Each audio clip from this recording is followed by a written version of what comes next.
பொட்டில் அடிச்சாப்புல ஒரு பாசிசத்துக்கு எதிரான ஒரு மாநில சுயாட்சிக்கு ஆதரவான கருத்தை மரியாதைக்குரிய இயக்குனர் அமீர் அவர்கள் சொல்லியிருக்கிறாங்க.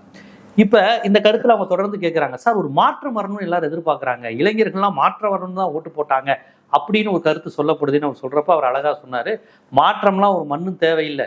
எதுக்கு மாற்றம்? படிக்காத சூழலில் எல்லோரையும் படிக்க வச்சிருக்கிறாங்க, அப்படி ஒரு மாற்றம் வந்திருக்கு. இப்ப எல்லாரும் படிச்சதுக்கு அப்புறம் மாற்றம் வேணும்னா நீ எந்த மாதிரி மாற்றத்தை விரும்புற?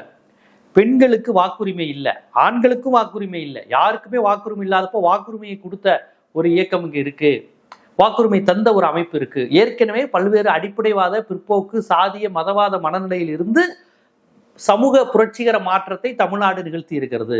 அப்ப இந்த மாற்றத்திலிருந்து நீ எந்த மாற்றத்தை அடுத்து விரும்புற? இந்த மாற்றத்திலிருந்து திருப்பி பின்னாடி போய் இந்த மாற்றத்தை விரும்புறியா? அடிப்படைவாத பிற்போக்குவாதத்திலிருந்து முற்போக்கு தளத்துல இப்ப இருக்கு, இந்த முற்போக்கு தளத்தை பின்னாடி இருக்கின்ற மாற்றத்தை நீ விரும்புறியா? மாற்றம் தேவையில்லை, எனக்கு தெரிஞ்சு முன்னேற்றம் தான் தேவை அப்படின்னு இயக்குனர் அமீர் வந்து அந்த சென்ஸ்ல சொல்லியிருக்காரு.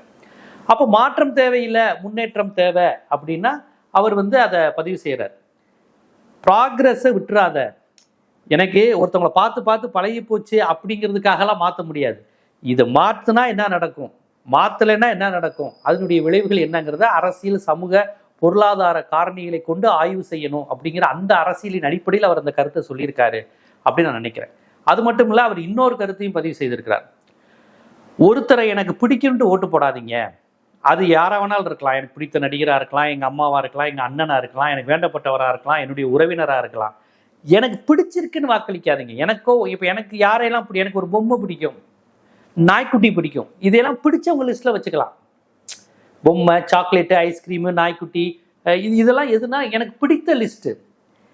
ஆனால் இவர்கள் தான் இந்த நாட்டை ஆள வேண்டும், மக்கள் பிரதிநிதியாக இருக்கணும் அப்படின்னு நினைப்பதற்கு வேறு சில கிரிட்டீரியா இருக்கு, அளவுகோல் இருக்கு, காரணிகள் இருக்கு.